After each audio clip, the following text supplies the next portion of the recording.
भाजपमध्ये नाराज असलेल्या हर्षवर्धन पाटील यांनी आपल्या मनामधली खतखत आज उघड केलेली आहे, बोलून दाखवली आहे। भाजप आणि महायुतीमधल्या कोणत्याही नेत्याने आपल्यासोबत संपर्क साधला नाही। महायुतीमधल्या नेत्यांना हर्षवर्धन पाटलांची काय अडचण होती ते सांगावं अशी मागणी सुद्धा त्यांनी केली आहे। माझ्या अनुभवाचा उपयोग नेत्यांनी करून घ्यायला हवा होता असंही हर्षवर्धन पाटील म्हणाले। आपण विधानसभा लढावी अशी जनतेची मागणी आहे। काही जण म्हणतात तुतारी हाती घ्या, काही जणांचा अपक्ष लढण्याचा सुद्धा आग्रह असल्याचं त्यांनी सांगितलंय। आपल्यासोबत माजी मंत्री हर्षवर्धन पाटील आहेत, आपण त्यांच्याशी बातचीत करूयात। भाऊ, आज या ठिकाणी छोटेखानी कार्यकर्त्यांचा मेळावा पार पडला। कार्यकर्त्यांची मागणी आहे की हर्षवर्धन पाटील यांनी तुतारी हाती घ्यावी किंवा अपक्ष लढावं, काय तुमच्या भावना आहे? जनतेची मागणी अशी आहे की तुम्ही विधानसभा लढवली पाहिजे। आता काही लोकांचं म्हणणं असं आहे की तुम्ही अपक्ष म्हणून लढवा, काही लोकांचं म्हणणं असं आहे की तुम्ही तुतारीमधनं लढवा, काही लोकांचं म्हणणं असं आहे की तुम्ही जागा सोडून घ्या आणि उभा राहा, असे विविध पर्याय। पण एक गोष्ट निश्चित आहे की जनतेचा प्रचंड आग्रह आहे की ह्या वेळेस इंदापूरच्या विधानसभेच्या निवडणुकीला तुम्ही उभा राहिलं पाहिजे, असा जनतेचा आग्रह आहे।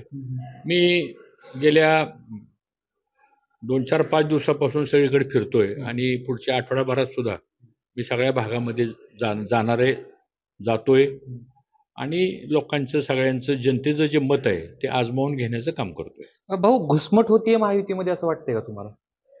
नाही, काय झालंय याच्यामध्ये की महायुती ही 3 पक्षाची आहे। मग आता लोकसभेच्या निवडणुकीला ज्यावेळेस आपली चर्चा झाल्यानंतर महायुतीतला कुठलाही निर्णय हा महायुतीच्या 3 नेत्यांनी एकत्र बसून करायला पाहिजे होता। पण मागच्या आठवड्यामध्ये अजितदादा पवार हे इंदापूरला आले। ठीक आहे, त्यांचा पक्षाचा मेळावा असेल किंवा त्यांची यात्रा असेल, त्यात शासकीय कार्यक्रमाचं भूमिपूजन पण ठेवलं होतं।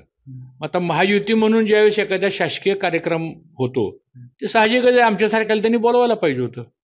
आम्ही कोण आहे? आम्ही महायुती उद्घाटनाचे कार्यक्रम काय फक्त एका पक्षाचे नाहीत। पण असं असताना त्यांच्या पक्षाच्या पदाधिकाऱ्याची नावं त्या कौन्सिलावरती, त्या पत्रिकेमध्ये, आणि इथं कोणालाही निमंत्रण नाही। आणि मग त्या भाषणामध्ये अजितदादा असं म्हणाले की पुढची सगळी तुमची विकासाची कामं करण्यासाठी इथले विद्यमान लोकप्रतिनिधी आहेत त्यांना आपण हे करा, असं ते जवळपास त्यांनी स्पष्ट सुतवाचच केला। आता आम्हालाही प्रश्न पडला, तर आम्ही आमच्या नेत्यांना विचारणार आहे की बाबा ही महायुतीची जागा वाटप झाली का? जागा द्यायचा निर्णय झाला का? तिकडं परवा कागलला पण घोषणा झाली की मुश्रीफ साहेबांचं तिकीट जाहीर झालं। मग नेमकं काय? आणि कुणी आमच्याशी बोलायला तयार नाही, संपर्क करायला तयार नाही। आणि म्हणून मी देवेंद्रजींना पण भेटणार आहे, अध्यक्षांनाही भेटणार आहे किंवा नेमकं महायुतीचं काय आहे, पण दरम्यानच्या काळात अगोदर तालुक्यातल्या जनतेच्या मनात काय आहे हा एक सगळा आढावा घेऊन मला असं वाटतं या पुढच्या संदर्भामधली आमची बैठक होईल। तर प्रदेशाध्यक्षांनी एक वक्तव्य केलं होतं, त्याकडे तुम्ही कसं बघताय? नाही, प्रदेश अध्यक्ष हे एक ज्येष्ठ नेते आहेत पक्षाचे, आणि पक्षाचा अध्यक्षाचा, कुठल्याही पक्षाच्या अध्यक्षाचा एक प्रोटोकॉल असतो। आता त्यांनी कुठल्याही रेफरन्समध्ये बोलले मला काही माहीत नाही, का बोलले हे मला काही माहीत नाही। बरं, माझ्याकडून तर असं कुठलंही वक्तव्य केलेलं नाही। आता एक गोष्ट साहजिक आहे, निवडणुका आल्यानंतर सगळेच लोक संपर्कात असतात।